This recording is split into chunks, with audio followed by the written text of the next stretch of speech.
Assalamualaikum warahmatullahi wabarakatuh. Nama saya Muhammad Syarif Afalah dari kelas 11.1 absen 22. Dan kali ini akan mempresentasikan tentang Carl Fisher. Pertanyaan dimulai dengan apa itu Carl Fisher? Jadi, secara singkat, Carl Fisher adalah alat yang digunakan sebagai alternatif uji kadar air yang menggunakan metode volumetri berdasarkan prinsip titrasi yang biasanya digunakan pada industri-industri. Nah, dari sini kita mengetahui bahwa cara kerja alat ini sama dengan metode titrasi. Bedanya, titrasi yang kita lakukan itu secara manual, sementara pada alat ini secara otomatis dan digitalisasi. Kemudian beralih ke fungsi dan bagian-bagian alat tersebut. Ada titration flask, atau ini bisa berupa gelas piala juga, untuk sebagai tempat terjadinya titrasi tersebut. Kemudian ada platinum elektroda. Nah, elektroda ini, jika ada elektroda berarti titrasi menggunakan sistem yang sama seperti titrasi instrumen pada umumnya dengan elektroda yang inert atau tidak bereaksi dengan senyawa lain.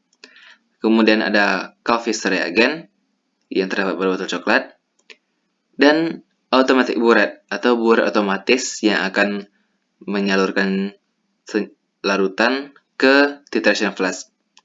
Dan metanol di sini adalah untuk membilas alat tersebut. Kita beralih ke cara kalibrasi alat. Pertama, isi logbook alat tersebut. Hubungkan dengan arus listrik dan nyalakan. Kemudian pastikan silika gel berwarna biru. Lokasi silika gel ada pada atas sini. Kemudian, tekan menu lalu purge dan pilih Purge Shrink to Baker agar burette dan seluruh selang terbilas oleh larutan Carl Fisher yang ada pada botol coklat ini. Kemudian, tekan Purge untuk proses pembilasan sehingga pompa akan menarik larutan dari botol dan mendorongnya ke beker. Larutan KF atau Carl Fisher yang ada pada burette dipindahkan dengan cara membuka cerat pada bukan burette ini sebenarnya, melainkan gelas piala tersebut dan terhitung sebagai limbah. Kemudian, untuk pembilasan beker, dibilas dengan methanol dry yang ada tadi secukupnya dan dibilas hingga bersih. Untuk proses blanking, diisi beker dengan sekitaran 50 ml methanol dry dan nyalakan stir dan atur kecepatannya. Ini mirip seperti pada hot plate dalam hal stir dan kecepatannya. Kemudian tekan menu lalu blank dan tunggu proses blanking selesai, yang mana ditandai dengan adanya bar merah dan grafik pada monitor yang stabil atau polanya sama. Kemudian untuk prosedur penggunaan alat, yang mana di sini ada standarisasi, tekan menu lalu pilih M-File dan tekan O by Pure atau 0 by Pure, lalu tekan menu dan C-File. Lalu tekan Calm Mode atau Calibration Mode. Pada parameter 1, bagian Calm Mode pilih 7 KF Factor by Pure Water. Lalu tekan menu dan pilih Size atau nomor untuk memberi nomor dan nama sampel. Kemudian tekan menu dan pilih sampel sehingga muncul instruksi Please turn on the sample quickly.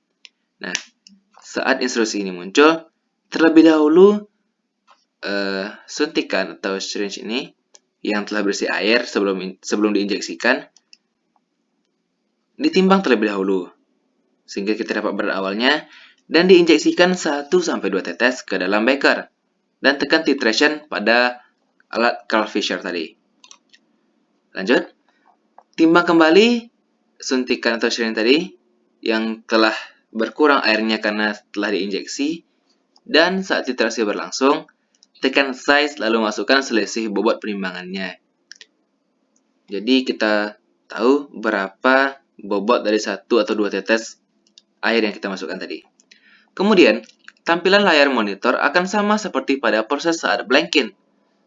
Dan titrasi selesai ditandai dengan bunyi beep, dan hasilnya tercetak dan nilai KF bisa kita catat. Lanjut, untuk mengukur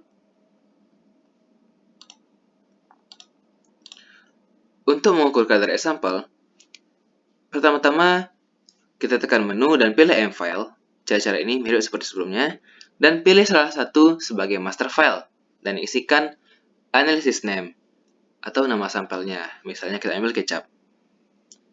Kemudian tekan menu dan pilih C-File, tekan calibration mode, dan pada parameter 1, bagian yang dipilih untuk calibration mode adalah pilihan nomor yang sesuai dengan jenis sampel dan masukkan nilai KF yang telah diketahui sebelumnya atau yang diperoleh sebelumnya.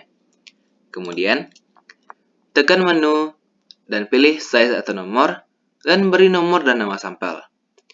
Langkah berikutnya, tekan lagi menu dan pilih sampel dan muncul sama seperti sebelumnya, yaitu instruksi turn on sample quickly. Lalu, timbang suntikan atau syringe tadi yang berisi sampel sebelum diinjeksikan ke, kita sebut saja beker. Kemudian, masukkan atau injek 1-2 tetes sampel, misalnya kecap tadi, ke dalam beker. Lalu timbang kembali hasil setelah diinjeksi, jadi bobotnya akan menurun. Dan kita akan mengetahui bobot yang dikeluarkan sebenarnya. Kemudian tekan titration pada saat titrasi berlangsung, sama seperti sebelumnya. Tekan size dan masukkan selisih penimbangan sampelnya. Titrasi selesai, ditandai dengan bunyi beep dan dicatat hasilnya. Bila telah selesai, pilih menu lalu standby. Dan turunkan RPM atau kecepatan putaran dari stir dan matikan stirnya. Kemudian, larutan bisa dibuang dengan cara seperti sebelumnya, yaitu ke wadah limbah. Maksudnya adalah larutan hasil titrasi tadi. Langkah ketujuh, dimatikan alat dengan tombol power off setelah alat tersebut standby. Kemudian, untuk aplikasi penggunaan, sampel yang diuji adalah kadar air dari sampel tersebut. Jadi, jika kita ambil contohnya sampel kecap, maka kita bisa mengetahui kadar air dari kecap tersebut. Begitu pula untuk sampel-sampel cair lainnya. Oke, mungkin sekian presentasi singkat dari saya. Jika ada kesalahan, saya mohon maaf. Saya akhiri dengan Assalamualaikum warahmatullahi wabarakatuh.